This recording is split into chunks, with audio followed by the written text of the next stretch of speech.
ఎవరు ఎవరికి తోడవుతారో ఎప్పుడెందుకు విడిపోతారో మమతను కాదని వెళతారు మనసే చాలని ఉంటారు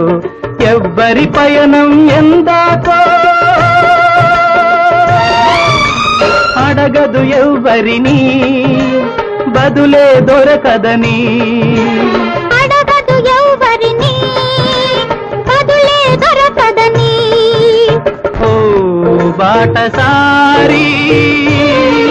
ఇది జీవిత రహదారి ఎంత దూరమో ఏది అంతమో ఎవరు ఎరుగని దారి ఇది ఒకరికి సొంతం కాదు ఇది ఎవరు ఎవరికి తోడవుతారో